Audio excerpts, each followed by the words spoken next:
हिंदी की साहित्यिक कहानियों के चैनल में आपका स्वागत है। आज सुनिए सुप्रसिद्ध वरिष्ठ हिंदी लेखिका राजी सेठ जी की लिखी हुई कहानी मीलों लंबा पुल। तो शुरू करते हैं कहानी मीलों लंबा पुल। 3 दिन से तिलक राज दौड़ धूप कर रहे हैं। कूलर चाहिए था तुरंत। पत्र आया था, लड़का अमेरिका से घर आ रहा है, ज़्यादा दिन के लिए नहीं, मिड समर ब्रेक हुआ है। उसने लिखा था 4 सप्ताह का समय मिल जाएगा। यहाँ भी तो जहाँ तहाँ रबड़ना पड़ेगा, सो घर क्यों ना चला जाए। हाँ ठीक है, पैसे लगते हैं, थोड़े नहीं 10,000। तिलक राज ने अपने को समझाया था, पर वो अपने को तो देने नहीं पड़ते। चाहे 10,000 के आंकड़ों का जिक्र इतना असरदार होता था कि सिर ऊंचा करने के बजाय पेट के नीचे की खो में चुभने लगता था, जैसे कोई मांसपेशियों की उन नरम दीवारों में बंद मुट्ठी घुमाते हुए हड़ियल गांठों की नोकें भोंकने लगे। 10,000 एक बड़ी रकम होती है, साल भर की उनकी कमाई और खर्चाई दोनों। क्या ऐसा नहीं हो सकता था कि लड़का ना आता, 10,000 बचा लेता? बड़ी रकम होती है 10,000। जानते हुए कि ना आता तो 10,000 बच नहीं सकते थे। वो पैसे ना उनके थे, ना हो सकते थे। आता तो उसका टिकट उसे मिल जाता, ना आता तो नहीं। इसे एक्चुअल्स कहते हैं, लड़के ने लिखा था समझाते हुए कि जितना खर्चा होता है उतना ही मिलता है, उसमें बचत वचत का कोई चक्कर नहीं है। वो पढ़ाने लिखाने की जिम्मेदारी लेते हैं, यही क्या कम है कि यहाँ अमेरिका में। उसका पत्र पढ़ते पढ़ते तिलक राज की आंखें सुदूर देशों की हदों से टकरा जाने को बेचैन हो उठती, पर आंखों के सामने एक रंगीन बुलबुलों वाला शून्य लहरा कर रह जाता। कभी कभी उसमें चौड़ी सड़कों, रंगीन बत्तियों और वैभवदार फिसलती जिंदगी के सपने लहराने लगते, पर वो सब व्यर्थ होता। वो ये सोचकर मन को समझा लेते बकौल लड़के के कि पापा आप अनुमान नहीं लगा सकते। हाँ ठीक है, वो अनुमान नहीं लगा सकते, क्योंकि अनुमान असली चीज़ों से या तो बड़े होते हैं या छोटे, इसलिए उनका कोई ठीक आधार नहीं। फिर क्यों अनुमान लगाए जाएं? अचानक विचार आता है कि वो क्या करने बैठ रहे हैं। बेटे के ना आने की बात सोच रहे हैं। पैसे और बेटा, अगर बेटे को कहीं पता लग जाए कि वो किस चीज़ से किस चीज़ को तौल रहे हैं। ऐसे में उस कमरे में अकेले बैठे भी वो सिमट जाते हैं, बिना सोचे कि मन क्या कोई बाहर दिखता है। सारी उम्र वो बच्चे के जख्मों पर ऐसे सब्रदार फाहे रखते रहे। पैसा कोई बड़ी चीज़ नहीं है, मेरी तरफ देखो, मेरी सारी ज़िंदगी तुम लोगों के सामने खुली पड़ी है। तकलीफ़ों में इंसान ज़्यादा सीखता है। एक बार तकलीफ़ें उठा लीं तो ज़िंदगी सुधर गई, और फिर अभी तो लड़कपन है। इस उम्र में तो हम एक मन की बोरी ढो लेते थे, ये तो कहो अब। ऐसा कहते कहते सुबह बंधे समय पर पानी आने की गरजदार आपादाबी से जूझने के लिए चढ़ाई गई बाहों की गुत्थी को खोलते खोलते वे अपनी हड़ियल बाहें ढक लेने का उपक्रम करते। ये सब बातें अभी तक साफ कांच पर लिसी पुती छोटी छोटी हथेलियों के आग्रह की तरह उन्हें भीतर चिपकी मिलती हैं, जैसे निशान जम गए हों। समय ने उनके साथ कोई सदैता नहीं बरती हो, पता नहीं क्यों। शायद इच्छाएं पूरी हो जाती हैं तभी अपने को भुलवा पाती हैं, नहीं तो। अब इस उम्र में वो इन पचड़ों में पड़े क्यों सोच रहे हैं। जो निकल गया सो निकल गया, एक तरह से अच्छा ही निकल गया। दोनों लड़कियां अच्छी बुरी ब्याह गईं, एक सुखी है एक कम सुखी। दूसरी वाली की बात पर वे ज़्यादा गौर नहीं करते। अपने दुख सुख को अपनी चौखट के भीतर रखे रहने का तर्क देकर अपने दिल दिमाग को बरी कर लेते हैं। उनकी बगल में लेटी औरत कभी आधी रात टहुके देकर ध्यान खींचती है तो वो करवट बदल लेते हैं। तुम एक बात बताओ, तुम क्या सब तरह से सुखी हो? सब कुछ मिल गया है तुम्हें? ऐसी कोई बात निरुत्तर कर देती है उसे, और साथ ही साथ उनके अपने आप को। चीज़ें टल जाती हैं जिन्हें साधने की हिम्मत उन्हें लगता है इंसान के अपने अंदर नहीं भी होती। बड़ा बेटा ओवरसियर होकर जोगेंद्र नगर चला गया, नहीं पास रहता ना रहे। आखिर जब बाबू जिंदा थे तो उनके अपने मन में भी तो उन्हें सहने और उतना धीरज रखने का मादा कहाँ था। जो असली रिश्ते होते हैं बिगड़ थोड़े जाते हैं, रेशों में गुथे होते हैं। देख लेना कल को कोई अच्छी बुरी हो जाए तो। सुनना जरा, उन्होंने पास उठापटक करती पत्नी को आवाज़ लगाई। लाडी आ रहा है, सोचता हूँ कूलर ले आऊँ।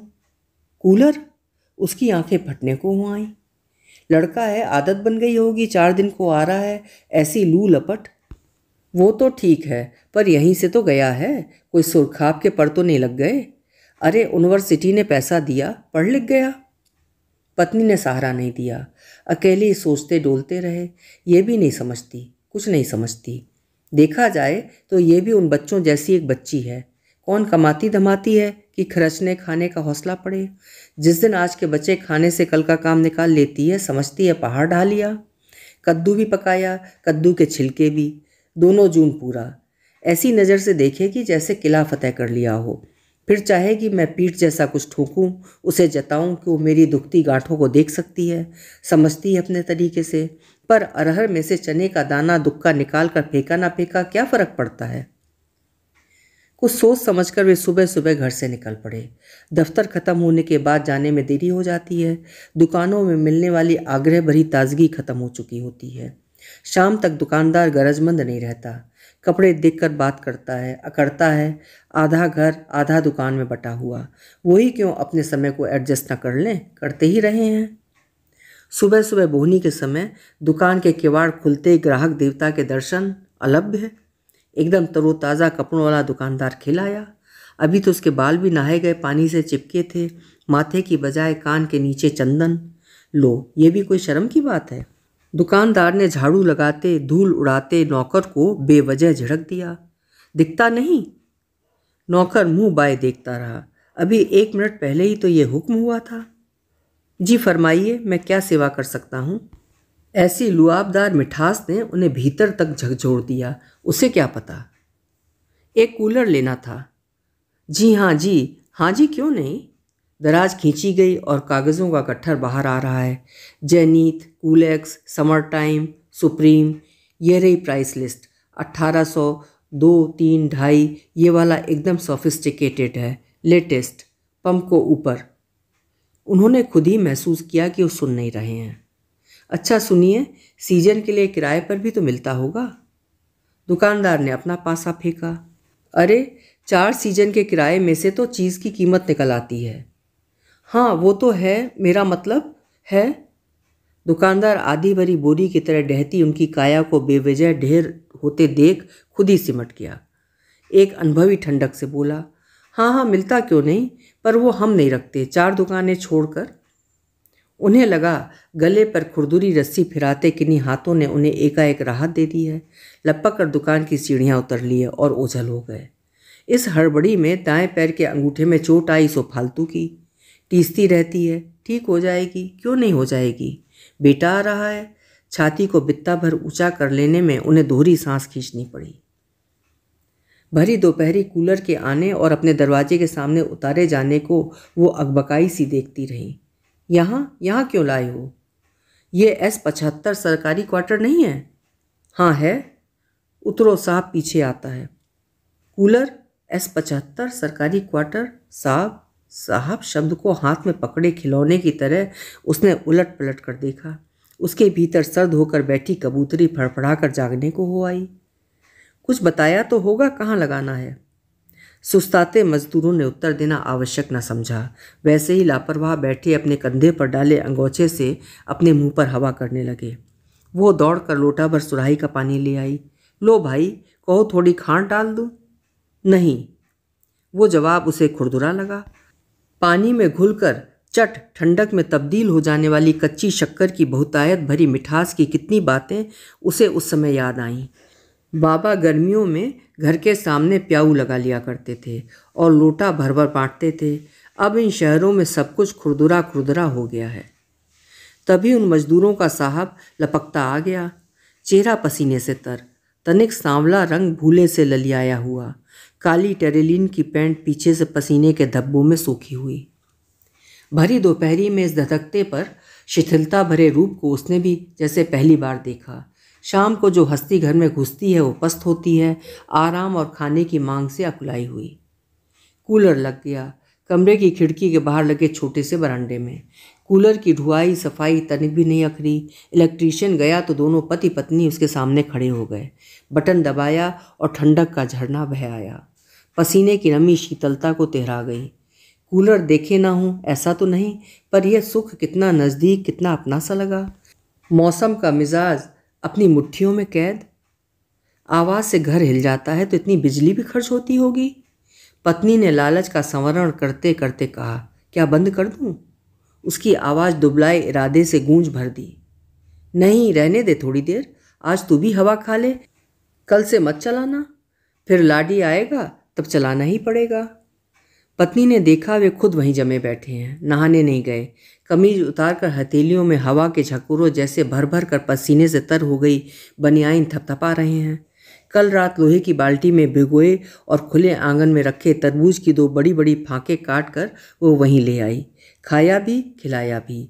खाने खिलाने में डूब जाने की बेहोशी इतनी चेतन थी कि कूलर बंद करने की याद ही ना आई। फिर कूलर की सफाई धुलाई पानी भराई सब होती रही, पर चलाने पर प्रतिबंध लगा रहा। लाख कहो कि चलाओ या न चलाओ, किराया तो उतना ही लगेगा, सीजन का 600 रुपया। पर पलेथन, ये बिजली के बिल का भुगतान कौन करेगा?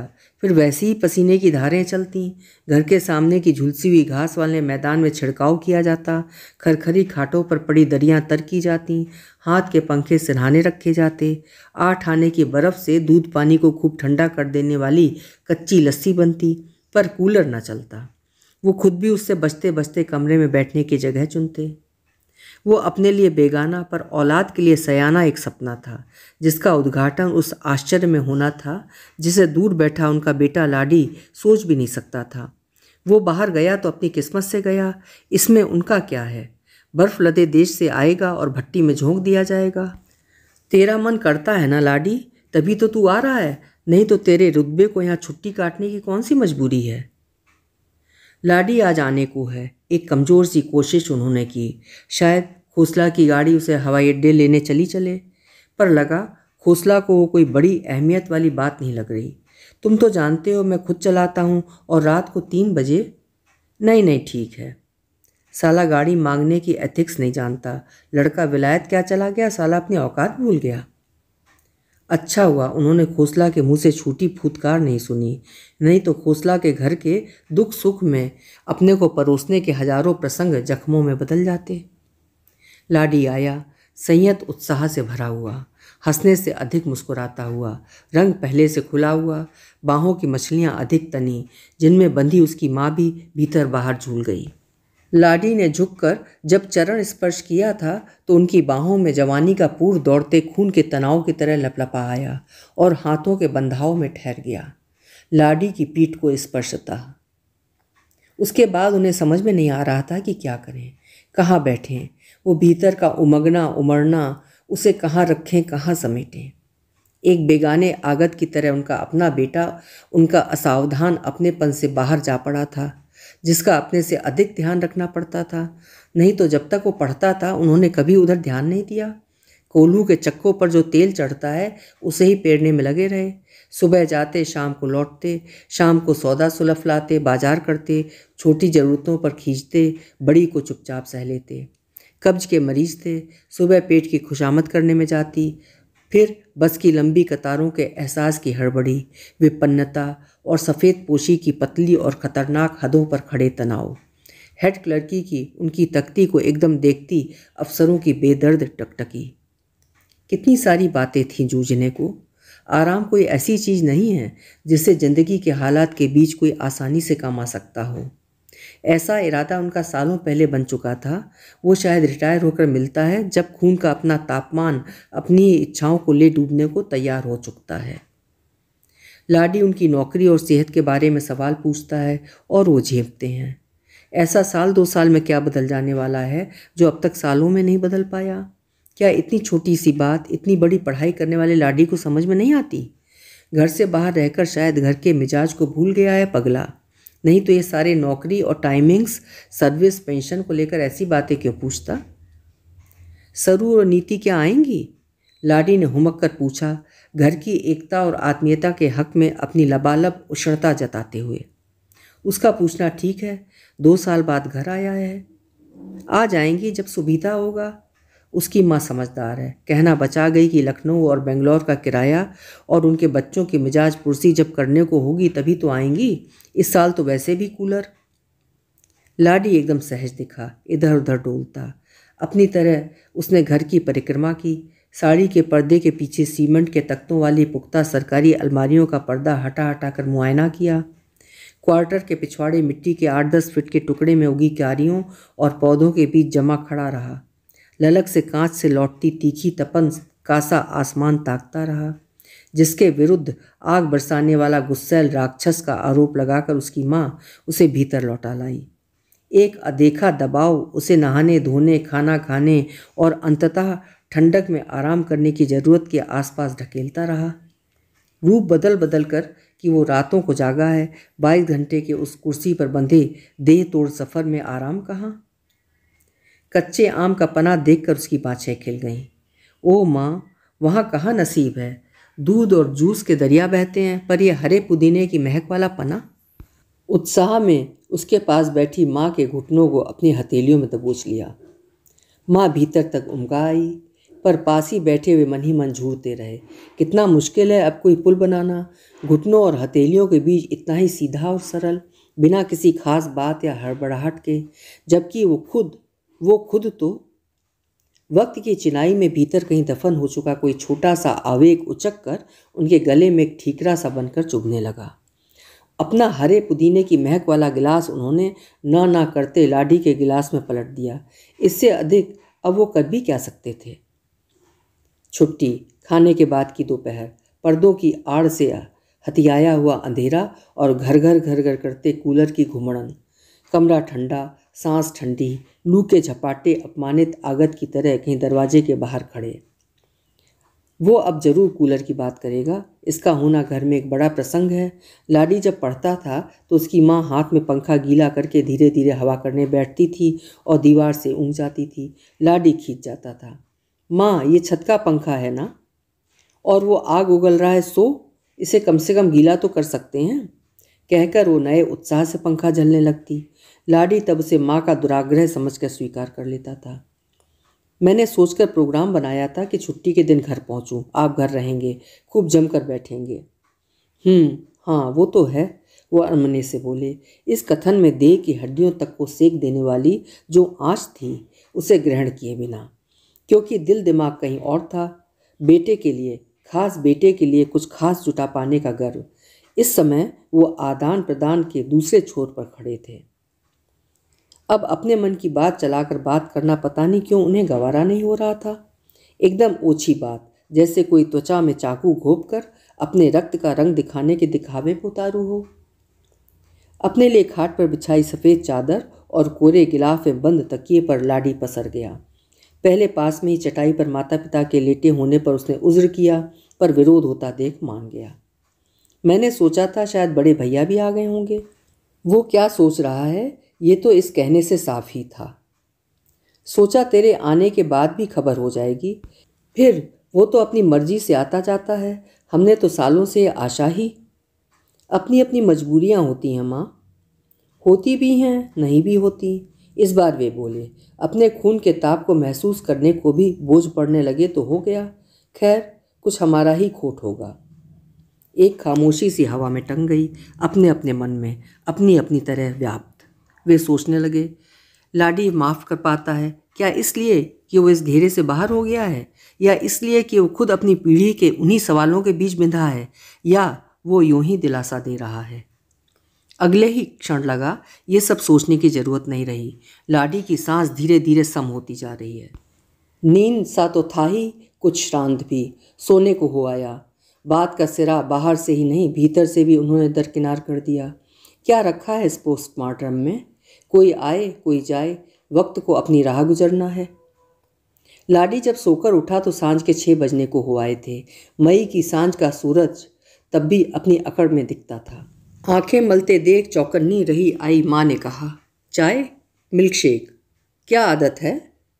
वो खूब जोर से हंसा, पलंग से उतर आया, लड़ियाता सा उत्कंठित बैठी माँ की चुन्नट भरी साड़ी में बाहें उलझाकर बोला, आदत, तुम्हें मेरी आदत नहीं मालूम माँ, मैं वहाँ पढ़ने गया हूँ। या चाय पीते हुए बोला, केशव क्या कभी इधर आया। हाँ आता है कभी कभी। और सुमन, वो अक्सर आ जाती है कॉलेज से लौटते। आज मैं उधर जाऊंगा। वैसे शाम को खुले आसमान के नीचे निकले जैसे सालों हो गए। ठंडे कमरे से निकलो, ठंडे में घुस जाओ। गर्मी लगेगी। लगे तो अच्छा है, मैं तो आकर नहाऊंगा। पसीने में डूबकर नहाने में मज़ा है, ये सारी बातें वहाँ लोग नहीं जानते। उनका जी भीतर से धड़क आया, जैसे आज शाम को घर से बाहर कदम निकालने की संभावना भर से अपेक्षा की दीवारें तड़तड़ा कर टूट जाने वाली हैं। आखिर वो चाहते क्या हैं? उन्होंने अपने से ही अघा कर पूछा। वो क्यों चाहते हैं कि लाडी देखे, पूछे, जिज्ञासा करे, ध्यान दे कि वो क्या है जो इस घर में एकदम नया है, विशेष? क्यों और किस लिए लाया गया है? उसे लाने में उन्हें कैसे कैसे छोटेपन का सामना करना पड़ा है। नहीं नहीं, ये सारी बातें वो खुद क्यों, उसकी माँ करेगी। वो तो उस सारी बातचीत के दौरान एक प्रकट बेफिक्री से आंखें मूंदे लेटे रहेंगे, दूसरे छोर से बनने वाले पुल के चरणों की आहट को अपने भीतर महसूस करते रहेंगे। और ये सब किया है उन्होंने तेरे लिए, सिर्फ तेरे लिए। नहीं तो तू जानता है, इसी अक्खड़बाजी में उन्होंने सारी उम्र मार खाई है। सरसराते पानी पर भी टिके खड़े 2 फीट काठ के टुकड़े पर अपने पैरों के खड़े होने का एहसास उन्हें हुआ। लेटे लेटे, चटाई पर लेटे लेटे, आंखें मूंदे। चाय ठंडी हो रही है, मैंने कितनी बार कहा। पत्नी तो यह आग्रह कर रही थी। उन्होंने भीतर से जागती आंखें बाहर से भी खोलनी और उठकर बैठ गए। लाडी ने कसी आधी बाहों वाली धारीदार कमीज उतार फेंकी। आज कुर्ता पहनते हैं। सफ़ेद झक कुर्ते की खाट को नीचे सरकाई अटैची में से निकालते हुए बोला, क्यों रे, इससे तो जैसा ले गया था वैसा ही है। हाँ माँ, वहाँ मशीन की धुलाई में भुरकुस हो जाता, डग छोड़ा था। हाथ मुंह धोकर बरामदे के भीतर आता वो बोला, बाहर अभी भी बड़ा ताप है नहीं?